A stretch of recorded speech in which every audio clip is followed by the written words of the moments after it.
मैं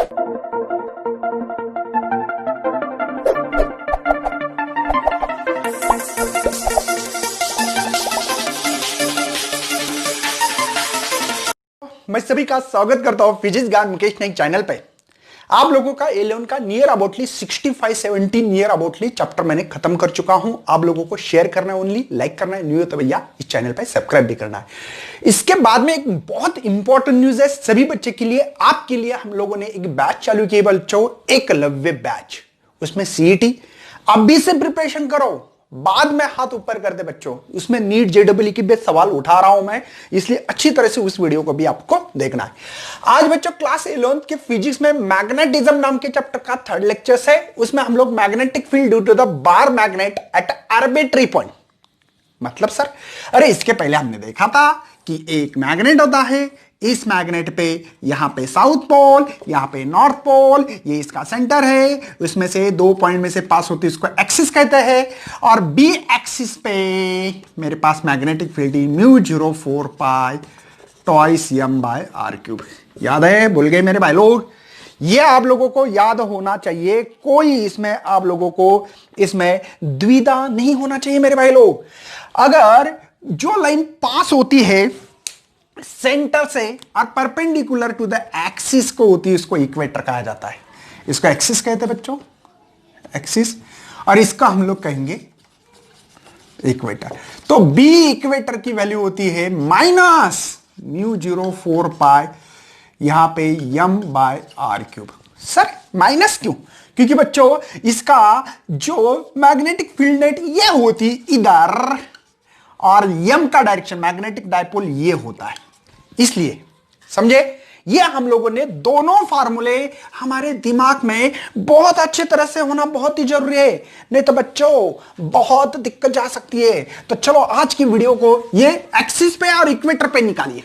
लेकिन आर्बिट्री मतलब कहीं पॉइंट हो सकता है यार, कहीं पे भी हो सकता है, कहीं पे भी निकालते हैं, ऐसे ही मान लेते कहीं पे भी मानना है सर। हाँ देखो ये निकाला मैंने बार मैग्नेट, लेकिन ये किसकी बार मैग्नेट की? चलो बच्चों, ये है हमारा साउथ पोल, ये हमारा नॉर्थ पोल, ये हमारा सेंटर, और ये हमारा एक्सिस। कोई शक? मुझे बता बच्चों, ये जो एक्सिस है, जैसे कि यहां पे मैग्नेट लेता हूं, ये एक्सिस है, ये नेट मैग्नेटिक फील्ड है बच्चों। ये इस एक्सिस पे नेट मैग्नेटिक फील्ड है, मतलब इसके कोई कंपोनेंट हो सकते हैं ना ऐसे। ये कंपोनेंट हो सकते हैं, एक कंपोनेंट हो सकता है कि नहीं? किसका? इसका। यहां पे मैग्नेटिक फील्ड निकालते थे ना हम लोग, बी एक्सिस पे निकाला था, अभी मैंने बताया μ04 pi twice m bye r cube. ये जो है ये इस कंपोनेंट के कारण होगा कि नहीं? नेट मैग्नेटिक फील्ड निकाल रहे हैं हम लोग। मतलब बच्चों ये कंपोनेंट, एक कंपोनेंट हो सकता है कि नहीं हो सकता है? मतलब बच्चों अगर हम लोग एंगल ले ले थीटा, तो ये जो पॉइंट दिख रहा है आप लोगों को, जिसके साथ थीटा वो मैग्नेटिक फील्ड है, तो बी कॉस थीटा लिख सकता हूं। और ये जो कंपोनेंट है, अगर यहां पे आगे लेके जाओगे तो आपको सामने की भुजा लगेगी, और सामने की भुजा होती है बच्चों बी साइन थीटा। समझे? अरे इन दोनों के कारण ये नेट मैग्नेटिक फील्ड मिल रही है। मतलब किसी बंदे ने इधर खींचा, किसी बंदे ने इधर खींचा, तो ना मैं इधर ना इधर जाऊंगा बीच में से। कंपोनेंट रिजल्ट करना आने चाहिए। जो निकालते हम मैग्नेटिक फील्ड, वो नेट मैग्नेटिक फील्ड निकाली थी। समझे क्या? ये बात को समझो बच्चों, ये और ये ऐसे निकाल सकते हैं आप लोग। ओके, मतलब बच्चों ये एक्सिस है, ये इस पॉइंट के लिए कोई एक पॉइंट, तो आर्बिट्री कहीं पे भी ले सकते हैं, यहां कहीं लेना है। मुझे थोड़ा ज्योमेट्री के लिए अच्छा दिखना चाहिए, इस बात को ध्यान में रखना पड़ेगा। तो मतलब बच्चों हम लोग करेंगे कुछ ऐसे, यहां पे पॉइंट है, पी पॉइंट है, और वो आर इतना दूर है, और यहां पे एंगल बन रहा है थीटा। तो थीटा है तो ये होगा बी कॉस थीटा, और ये जो कंपोनेंट होगा बच्चों आपका बी साइन थीटा। समझे? ये कंपोनेंट क्यों रिजॉल्व किए थे और कैसे आ रहे अब लोगों को आना चाहिए। यहां पे पोल स्ट्रेंथ स्मॉल एम आपके बुक्स में क्यू एम दिया है, कोई प्रॉब्लम नहीं बच्चों। माइनस क्यू एम और प्लस क्यू एम यहां पे जो इस्तेमाल कर रहे हैं ना, वो करेंगे यहां पे नॉर्थ पोल के लिए ये, और ये साउथ पोल के लिए। ध्यान रखना बच्चों, ये पी पॉइंट लिया है मैंने, और ये पी पॉइंट में से जो एक्सिस पास हो रही है, ये बी एक्सिस करूंगा, बी एक्सीएल बोला है तो एक्सीएल बोलो, आपके बुक्स में बी एक्सीएल कहां है तो बी एक्सीएल कहो, कोई प्रॉब्लम। ठीक है, ओके, समझ में आ रहा है बच्चों। ये जो है इस कंपोनेंट को, ये देखो ये एक्सिस के लिए है और ये इक्वेटर के लिए। अब मेरी इतनी अच्छी डायग्राम तो नहीं आती है, समझे बच्चों। तो इसका नेट कहां मिलेगा मुझे बताओ, एक इधर है एक इधर है, नेट कहां मिलता है, ये नेट होगा बी नेट, ये B1 है ये B2 है सर, इसका नेट बताओ, तो ये नेट होगा। मेरी बात समझ में आ रही बच्चों। तो आपका जो नेट मिल रहा है वो नेट होगा यहां पे, बी नेट होगा मेरे लिए, है ना। ये बी इक्वेटर बोलो, ये इक्वेटर है, क्यों, अरे जिस दो लाइन में से जो पास होती है इसको कहते हैं, तो ये एक्सिस हो तो परपेंडिकुलर इसका कौन होता है, मैंने बोला ना आपको, ये मैग्नेट है, ये एक्सिस है तो ये इक्वेटर होगा, ये एक्सिस है तो इस एक्सिस को परपेंडिकुलर है, मतलब एक्सियल और इक्वेटर का हम लोगों को नेट निकालना है, तो ये बी नेट मिल रहा है ये। अब मेरी इतनी अच्छी डायग्राम नहीं आती भैया, समझ लेना कि मैं इतना अच्छा पेंटर नहीं बोल के, ठीक है, संभाल लो। और ये जो डिस्टेंस है बच्चों इस पॉइंट से वो आर इतना, इसको ओ नाम दिया होगा उसमें, तो ओपी वेक्टर कहां है, ओके। ये है डायग्राम का ओरिजिन। ये कंपोनेंट क्यों हो रहे बच्चों, क्योंकि ये एक्सिस पे हम लोगों को एक्सिस की पता है और इक्वेटर की भी पता है ना, मैग्नेटिक फील्ड। तो आर्बिट्री मतलब कोई भी पॉइंट, कहीं से भी पॉइंट उठा सकते, यहां डालो पी, यहां यहां यहां कहीं पे भी। हम लोगों को थोड़ा ज्योमेट्री को मैच करना है ना, इसलिए इन चीजों को हम लोग थोड़ा सा ये कर रहे थे। मेरी बात समझ में आ रही है, बढ़ना आगे बच्चों, ठीक है। एक कंपोनेंट, ठीक है, कंपोनेंट रिजॉल्व करना आना चाहिए। तो चलो बच्चों, सबसे पहले हम लोग निकालते हैं यहां पे बी एक्सीएल, ठीक है, एक्सीएल है, मैंने गलत लिखा है क्या, हाँ एक्सीएल करेक्ट है। चलो बी एक्सीएल का जो फार्मूला होगा वो होगा म्यू 0 4 पाई। देखो एक्सिस के लिए मैं दोबारा फार्मूला लिख रहा हूं बच्चों, बी एक्सीएल के लिए mu 0 4 pi twice m by are cube. सही बच्चों, समझ में आ रहा है कुछ। तो इसका कंपोनेंट ये जो है ये बी का कंपोनेंट है, मतलब बच्चों ये जो कंपोनेंट है उसको यम लिखना पड़ेगा ना, क्योंकि हम लोग यम के कंपोनेंट कर रहे हैं, ये यम यम। अब बोलेंगे सर क्यों, क्या रीजन है, अरे कुछ नहीं, ये मैग्नेटिक डायपोल मोमेंट है ना, मैग्नेटिक डायपोल मोमेंट का डायरेक्शन साउथ से नॉर्थ की तरफ होता है, ये पता है ना, तो यम। तो बच्चों म्यू 0 4 पाई लिखा है sir, two as it is लिखो sir, okay sir, divide by distance R cube लिखा है मैंने, हाँ डिस्टेंस आर। देखो इसके बाद में बच्चों यम जो है, यम का कौन सा कंपोनेंट है बच्चों, ये तो यम कॉस थीटा होगा, एक्सिस के लिए यम कॉस थीटा। देखो ना इसके अलावा के आपको दिख रहा है ना, ये जो है ना इसके बी यम कॉस थीटा, इसके अलावा के देखो एक्सियल। इक्वेटर किसके कंपोनेंट है, परपेंडिकुलर, परपेंडिकुलर ये इधर है लेकिन ये इधर है, अपोजिट है। इस बात को समझो बच्चों। आप लोगों ने इक्वेटर के लिए देखो, मैं यहां पे इक्वेटर ड्रॉ कर रहा हूं, बी इक्वेटर के लिख सकता हूं minus mu 0 4 pi m by are cube. लेकिन यम वाला कौन सा कंपोनेंट लेंगे, यम साइन थीटा। क्यों बच्चों, जो परपेंडिकुलर, देखो इसको परपेंडिकुलर है क्या नहीं, देखो एक्सिस को परपेंडिकुलर, ये एक्सिस है, इसको एक्सिस का हमने, ये दोनों एक दूसरे को परपेंडिकुलर है। सोच लो बच्चों, तो बी इक्वेटर के लिए मैं इक्वेशन लिख सकता हूं बच्चों म्यू 0 4 पाई, ठीक है। यहां पे यम के जगह पे यम साइन थीटा लिखना पड़ेगा, M sine theta divide by are cube. Sir minus sine कहां गया, मुझे बताओ बच्चों। ये जो कंपोनेंट है इस कंपोनेंट से अपोजिट, देखो ये इधर है ये नीचे अपोजिट, तो माइनस दोबारा माइनस करके प्लस ही आने वाला है। अरे ये इसका ओरिजिनल माइनस, ये डायरेक्शन अपोजिट है इसके मैग्नेटिक डायपोल मोमेंट का, ठीक है ना, इसलिए माइनस नहीं आएगा। तो इस इक्वेशन को 1 बोलो, इस इक्वेशन को 2 बोलो। हम लोगों को करना क्या है, तो इस चीजों को नेट मैग्नेटिक मोमेंट निकालना है। कैसे निकालते बच्चों, देखो ये है आपका बी एक्सिस है समझो, और ये बी इक्वेटर है, तो इसका नेट ये मिलेगा हम लोगों को, बात समझो। देखो ये एक्सिस है, देखो ये एक्सिस है, ये परपेंडिकुलर, परपेंडिकुलर है। इसको निकालने का, बी नेट निकालने का तरीका क्या होता है एक्चुअल में, B axis square plus B equator square twice B axis B equator cos theta, लेकिन यहां पे 90 है, कॉस 90 क्या होता है 0, तो ये टर्म को खा लेंगे हम लोग, मरवा देंगे बेचारे को, मर बाबा मर तू, हटा, तो यही बचेगा। तो आपको समझ में आ रहा है ना नेट कैसे निकालते। ठीक है, परपेंडिकुलर रहा तो बी नेट निकालने का तरीका होगा हमारे पास B X square plus B equator square. Value put कर रहा हूं बच्चों बी नेट, नेट मतलब ये निकालना, ये समझे। तो बी नेट निकालने का जो तरीका है मेरे पास वो है बी एक्सिस, क्या है बच्चों, यहां पे है mu 0 4 pi twice M are cube cos theta का स्क्वायर प्लस ये है बच्चों मेरे पास दोबारा mu 0 4 pi M sine theta divide by are cube का स्क्वायर। तो बी नेट मुझे लगता है हम लोग अगर कुछ कॉमन निकाले तो mu 0 4 pi m by are cube, सही बच्चों, इसका स्क्वायर करेंगे। देखो यहां पे भी है वहां पे भी सेम टर्म से, बचा क्या है मेरे पास, अब देखो यहां पे बचा है मेरे पास 2 कॉस, है ना, स्क्वायर थीटा, यहां पे साइन थीटा, ब्रैकेट क्लोज। मेरी बात समझ में आ रही बच्चों, देखो मल्टीप्लाई करके देखो मिल रहा है कि नहीं, है ना।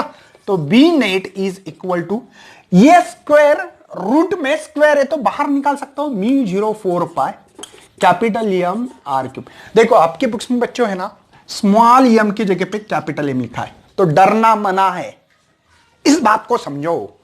चलो बचा है मेरे पास ये 2 कॉस थीटा साइन थीटा का स्क्वायर। मुझे लगता है अब इतना इजी हो गया है, mu 0 4 pi m by are cube, यहां पे रूट में थोड़ा समझो, इसका स्क्वायर किया जाए तो 4 cos square theta sine square theta. Okay, all is well, दिखाई दे रहा है बच्चों, आगे बढ़ना है और एक स्टेप में लिख सकता हूं, थोड़ा सा कैमरे को मैं नीचे करता हूं, ठीक है। चलो तो B net is equal to mu 0 4 pi, आप लोग डायरेक्टली करना चाहते हो तो कर सकते।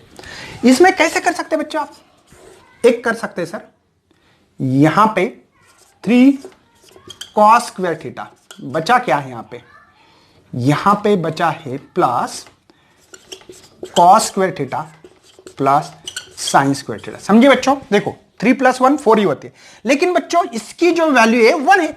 अरे sine square theta plus cos square theta 1 है आइडेंटिटी, मतलब बी नेट मैं लिख सकता हूं पूरे अधिकार के साथ, B net mu 0 4 pi m by are cube root में 3 कॉस स्क्वायर थीटा प्लस 1। 1 कहां से आएगा बच्चों, आइडेंटिटी समझ में आना चाहिए, sine square theta plus cos square theta. इतने छोटे बच्चे तो नहीं हम लोग, समझे।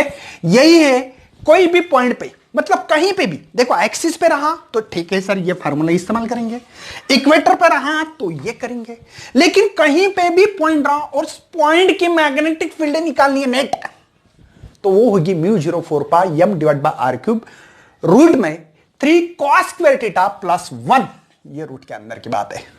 तो ये था बच्चों आपके लिए यहां पे आर्बिट्री में मैग्नेटिक फील्ड, लेकिन कौन सा मैग्नेट होना चाहिए, बार मैग्नेट। कॉइल गिल लोगे तो नहीं चलेगा बच्चों, यहां पे बार मैग्नेट ही होना चाहिए। ऐसे मैग्नेट जो होते हैं ना प्रैक्टिकल लैब में, वो मैग्नेट रहा। और कहीं पे भी कोई भी एक खिला यहां यहां यहां कहीं पे भी नेल रखोगे तो उसकी मैग्नेटिक फील्ड कितनी होगी, हाँ एक्सिस पे रखोगी तो ये, इक्वेटर पे रखोगे तो ये मैग्नेटिक फील्ड मिलती है। समझ में आ रहा है, चलो नोट डाउन करना है आप लोगों को जल्दी से। लॉ ऑफ मैग्नेटिज्म बच्चों, यही लॉ हम लोगों ने इलेक्ट्रोस्टैटिक्स में भी इस्तेमाल किया है। उसको अब लोगों को क्या करना है, एनालॉजी करना है। कैसे करेंगे हम लोग, टेंशन मत लेना, मैं आपके साथ में हूं। अब देखो इलेक्ट्रोस्टैटिक्स में हमने, देखो आपकी बुक्स में थोड़ा सा अलग दिया है, मैं थोड़ा सा आप लोगों को टेक्निकली पढ़ाने की कोशिश करने वाला हूं। इलेक्ट्रोस्टैटिक्स में क्या पढ़ा हमने, ये close integers of electric field, ठीक है, into area is equal to the charge divide by epsilon naught. और ये टोटल चार्ज बच्चों, यही है इलेक्ट्रोस्टैटिक्स में गॉस लॉ ऑफ इलेक्ट्रोस्टैटिक्स में। यही बच्चों मैग्नेटिज्म में हम लोग ऐसे पढ़ने वाले हैं। क्यों पढ़ने वाले हैं बता दूंगा, पहले समझ लो कि इसी को ई के जगह पे बी लिखेंगे, डीएस यूरिया के फॉर्म में भी लिख सकते हो, मतलब ये इस वेक्टर फॉर्म में लिखना है तो लिख सकते हो, इज इक्वल टू लेकिन जीरो है बच्चों। अब बोलेंगे सर यहां पे तो क्यू बाई ई है, यहां पे जीरो क्यों है, क्या इसका आपके पास कोई प्रूफ है? हाँ बिल्कुल है बच्चों। पहले इस लॉ को समझेंगे और इस लॉ को समझने के बाद आप लोग देखो क्लोज पाथ है, लेकिन ये कैसे क्लोज पाथ है ना, कोई क्लोज पाथ हो, ओके सर ले लिए, कोई चार्ज ले लिया, पॉजिटिव चार्ज लिया, जैसे कि कोई स्पीयर जैसे, या कोई पत्थर है, कोई स्पीयर है, बॉल पता है ना, उसके अंदर मैंने पॉजिटिव चार्ज रखा है, तो पॉजिटिव चार्ज इज ऑलवेज जो इलेक्ट्रिक फील्ड होती है आउटसाइड में ऐसे आउटसाइड जाती है, बराबर है। अगर पॉजिटिव हो तो इसी के जगह पे बच्चों अपने कैसे भी इसका सिर्फ कोई भी ले सकते, कोई टेंशन नहीं है, तो अंदर आएगी इलेक्ट्रिक फील्ड, ये सबको पता है। इलेक्ट्रिक फील्ड क्या करेगी अंदर। बच्चों अपने इलेक्ट्रिक फ्लक्स जैसे मैग्नेटिक फ्लक्स पढ़ा था, जैसे मैग्नेटिक फ्लक्स नाम पढ़ा था हमने, फाई लिखा था, याद है आप लोगों को, वैसे इलेक्ट्रिक फ्लक्स भी होता है। इलेक्ट्रिक फ्लक्स मतलब क्या, उस एरिया में से कितनी लाइन पास हो चुकी है, और ये इसका मतलब ये है, इसको कहते हैं क्या परमेबिलिटी, मतलब इस स्पेस में से ये इलेक्ट्रिक लाइन कितनी पास हो रही है, जैसे कि ये एरिया है, जैसे कि ये है, इसके इस एरिया में से कितनी लाइन पास हो रही है, इसको इलेक्ट्रिक फ्लक्स कहते हैं। समझ में आ रहा है बच्चों। अब यहां पे जो पॉजिटिव चार्ज के कारण, देखो पॉजिटिव चार्ज के कारण जो इलेक्ट्रिक फील्ड बाहर जा रही है, ऐसे इलेक्ट्रिक फील्ड इस एरिया को क्रॉस करते हुए, लेकिन ये जो देखो एरिया है ये, जैसे कि ये एरिया, इस एरिया में से कितनी पास होकर जा रही है, जुम जुम जुम जुम जुम इलेक्ट्रिक फील्ड, बराबर बच्चों, ये पॉजिटिव चार्ज। और ये कौन है बच्चों, परमेबिलिटी, परमिटिविटी, परमेबिलिटी नाम सुना होगा ना, तो परमेबिलिटी, ठीक है। अब देखो यहां पे निगेटिव चार्ज के कारण हो तो निगेटिव चार्ज हो सकता है। अब देखो एक स्पीयर ले लिया मैंने, जो कि पूरा स्पीयर है बच्चों, सर्कल नहीं है, कौन है ये, स्पीयर है, इस बात को अच्छी तरह से समझना है। अब ये स्पीयर है, अगर इनसाइड ना रखते हुए, देखो इनसाइड थी तो ये इलेक्ट्रिक फील्ड इस एरिया में से पास हो रही है, ये एरिया दिख रहा है, जूम देखो ये एरिया है इसका, ये स्मॉल एरिया बोलेंगे इसको डीएस, इस स्मॉल एरिया में से देखो कैसे पास हो रही है, ये स्मॉल एरिया है सर, इस स्मॉल एरिया डीएस है मेरे पास, इस एरिया में से छोटा, डीएस मतलब छोटा एरिया, ठीक है ना, इस एरिया में से कितनी लाइन पास हो रही है, ओके। अब देखेंगे स्पीयर के बारे में। अगर स्पीयर में हम लोगों ने एक पॉजिटिव चार्ज ले लिया यहां पे और दूसरा लिया निगेटिव चार्ज, अब यहां पे ये गॉस लॉ जो है इस इलेक्ट्रिक फील्ड के बारे में या इलेक्ट्रिक फ्लक्स के बारे में, ये पॉजिटिव निगेटिव हो तो ये लागू होगा। अब यहां पे इलेक्ट्रिक फ्लक्स जीरो कब हो सकता है, देखो जितनी यहां से काट के जाएगी मेरी लाइन, पॉजिटिव से निगेटिव जाती है, electric field is always start from positive and from negative, समझ में आ रहा है। यहां से यहां गई निगेटिव तक, यहां से यहां गई निगेटिव तक, यहां से यहां गई निगेटिव तक, यहां से यहां गई निगेटिव तक। मेरी बात समझ में आ रही बच्चों। लेकिन एक बात समझना, यहां पे जो इलेक्ट्रिक फ्लक्स होगा जीरो। अब बोलेंगे सर कैसे, अरे जितना इसको काट के अंदर जा रहा था उतना ही बाहर जा रहा है, इक्वल में, मतलब बच्चों जितना पॉजिटिव है उतना ही नेगेटिव है ना। अरे इलेक्ट्रिक फ्लक्स जो है, जो लाइंस ऑफ फोर्स है बच्चों, ये जितनी पास हो रही थी अंदर जा रही थी उतनी ही बाहर निकल के जा रही है, माइनस हो रही है, तो इसके अंदर जो इलेक्ट्रिक फ्लक्स होगा वो जीरो होगा। मेरी बात समझ में आती होगी, यहां कुछ ना कुछ इलेक्ट्रिक फ्लक्स मिलेगा क्योंकि ओनली अंदर से बाहर जा रही है या बाहर से अंदर आ रही है, तो इस एरिया को काटते हुए, चीरते हुए, काटते हुए जो इलेक्ट्रिक फील्ड अंदर आ जाती है, इलेक्ट्रिक लाइंस अंदर आती है, उसको हम लोग फ्लक्स कह सकते हैं। इसको फ्लक्स कह सकते हैं क्या, नहीं, जितनी अंदर आ रही उतनी बाहर जा रही, तो फ्लक्स जीरो होगा। बात समझ में आ रही बच्चों। ये था इलेक्ट्रोस्टैटिक्स का आप लोगों को गॉस लॉ। वैसे सेम टू सेम यहां पे जीरो क्यों लिखा है सर, इसका रीजन मुझे बताना। ओके, तो आप बात को समझो बच्चों, बहुत इजी और सिंपलेस्ट वे से बता रहा हूं, ज्यादा दिमाग नहीं खाऊंगा आप लोगों का। हाँ सर दिमाग तो खाते हो आप। चलो तो देखते हैं हम लोग कि कितना खाना है दिमाग। चलो अब मुझे बताओ, अपने बार मैग्नेट पढ़ा है, ये चैप्टर में वही तो पढ़ रहे हैं सर हम लोग। ये नॉर्थ पोल है, ये साउथ पोल है, ये वो सेंटर है। आपको पता है electric field is always transform, नहीं मैग्नेटिक फील्ड, इलेक्ट्रिक फील्ड तो इलेक्ट्रोस्टैटिक में होती है, मैग्नेटिज्म में मैग्नेटिक फील्ड होती है। Always start from magnetic field north और इन फ्रॉम साउथ। लेकिन बच्चों नॉर्थ से साउथ जो इलेक्ट्रिक फील्ड का डायरेक्शन होता है वो होता है आउटसाइड। मैंने ये लिख के दिया था, भूल गए और इनसाइड में साउथ से नॉर्थ होता है इनसाइड जो डायरेक्शन। ये डायरेक्शन वाली बात है मेरे भाई लोग, मेरी बात समझ में आ रही? देखो तो ये अंदर से ये तो क्लोज बात है सर। जैसे कि यहां से सर देखो नॉर्थ से स्टार्ट होगी साउथ पे एंड होगी, लेकिन अंदर साउथ से नॉर्थ साउथ, तो ये क्लोज पाथ है। और क्लोज पाथ में है तो जीरो, मैंने यहां पे भी आप लोगों को बताया था, अब स्फीयर पॉजिटिव से निकल के निगेटिव तक जाएगी, लेकिन जितनी अंदर जा रही उतनी ही बाहर आ रही, मतलब क्लोज लूप है। क्योंकि magnetic field always close loop होती है बच्चों। ऑलवेज कैसे होती? क्लोज होती। जितनी बाहर गई उतनी ही अंदर आ रही है, जितनी बाहर गई थी उतनी ही अंदर एंटर कर रही है। मतलब बच्चों यहां पे जितना अंदर इतना, मतलब जितनी पॉजिटिव है उतनी ही निगेटिव, ऐसे मानेंगे नहीं होता ऐसा, मानो मत उसको, ठीक है। तो क्या मिलेगा सम हम लोगों को? जीरो मिलेगा। यही है बच्चों हम लोगों को गॉस लॉ ऑफ मैग्नेटिज्म। बस आप लोगों को इसका प्रूफ तो कोई दिया नहीं है, हम लोगों को प्रूफ पढ़ना भी नहीं है, बस बेसिकली नॉलेज इतना ही लेना है।